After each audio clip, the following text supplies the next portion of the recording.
U.S. stocks have fallen back into the red this Thursday, giving back some of those historic gains that were made yesterday after U.S. President Trump changed his mind about tariffs. On Wednesday, Trump suspended his reciprocal tariffs on most countries. He left his 10% blanket tariffs in place and increased Chinese tariffs to a staggering 145%. After soaring 7% on Wednesday, the Dow Jones in New York is down about 3% at the moment. There are lingering concerns about the economic fallout of the tariffs, which could still threaten the global economy and weigh on U.S. corporate profits. On Wednesday, when President Trump said that he was pausing tariffs on most of the world, U.S. stocks were having a mixed day. That changed, however, when the president made his announcement. Hours earlier, Trump took to his social media platform Truth Social to offer some financial advice. And it was simply this. He posted, "This is a great time to buy." Stocks soared on the news of the tariff change of mind, ending trading nearly 10% higher. Democrats are calling for an investigation into allegations of market manipulation. They want to know who knew about the president's U-turn plans and when did they know. Well, I'm joined now by Richard Painter. He's a corporate law professor. He served as the chief ethics lawyer for former U.S. President George W. Bush. Professor, it's good to have you back on the program. I want to, maybe if we could pull up that post that we saw from President Trump. He posted on Truth Social Wednesday morning, basically with the message that it is a great time to buy. Several hours later, he changed his mind on tariffs and stocks skyrocketed. Was there anything about his post that was wrong or maybe even illegal? We have never had a president before weigh in on where to buy or sell stocks. And in particular, we've never had this happen when the administration is about to announce such significant changes to economic policy, such as the imposition or the postponement of tariffs around the globe. Everyone knows that tariffs have a potentially devastating impact on stock markets. The last time the United States tried this was in 1930, and with broad-based tariffs, initiated trade war with Europe and with other countries around the globe, and it perpetuated a Great Depression and led to nationalism, the rise of nationalism around the world as countries turned inward. The stock market is terrified of these tariffs, and the president should not be tweeting about stocks while he is trying to figure out what the United States trade policy is, and he keeps changing his mind every day as to what he's going to do. And I suppose, Professor, this all revolves around the question of whether or not Trump was already planning to pause his tariffs when he posted this message on Truth Social. I mean, if that were to be proven, then there would be evidence of willful market manipulation. But is that a crime? And is it a crime for a sitting U.S. president? Well, the crime would not be posting the statement there if it were true that he's actually going to postpone his tariffs and let people know, whether he does on Truth Social or otherwise. He certainly shouldn't be saying buy stocks. The real question there is, did he tell anybody else in advance of his putting that post up that he was going to do this? So other individuals would have had access to inside information, and that could involve the insider trading laws in the United States. When there's so much information that's private in the White House, then suddenly released, the stock market moves up or down thousands of points. And we simply can't have the president and others talking about buying or selling stocks. It's going to lead to speculation that they themselves are buying or selling stocks before they make these announcements. And once again, the markets are absolutely terrified of a trade war between the United States and Europe, or the United States and any other part of the world.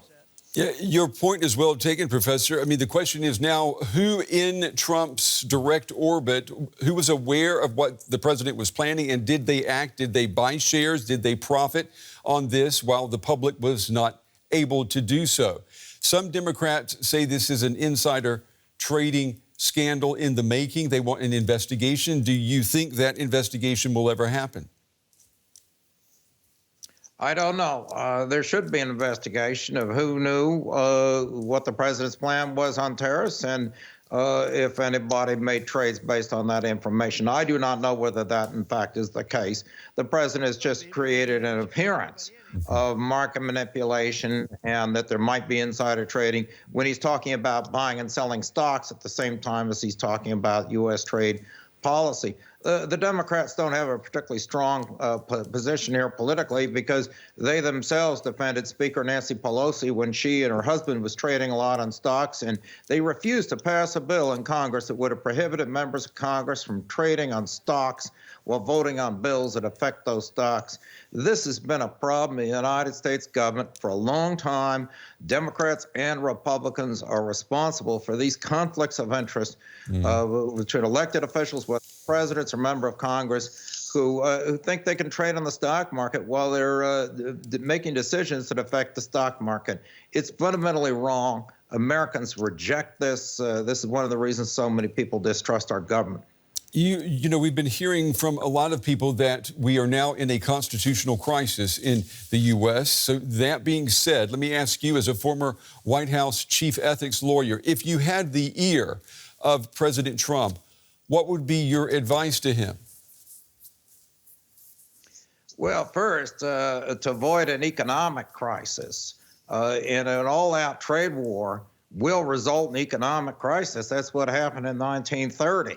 And indeed, a trade war can lead to the rise of nationalism and lead to a hot war. And that's also what happened by the late 1930s. So I think we ought to learn from history that a trade war is not a good idea. We need to negotiate a solution here so we can have all countries around the world, democracies, have the economy thrive. Second, we're not in a constitutional crisis yet. But the president of the United States does need to adhere to the rule of law.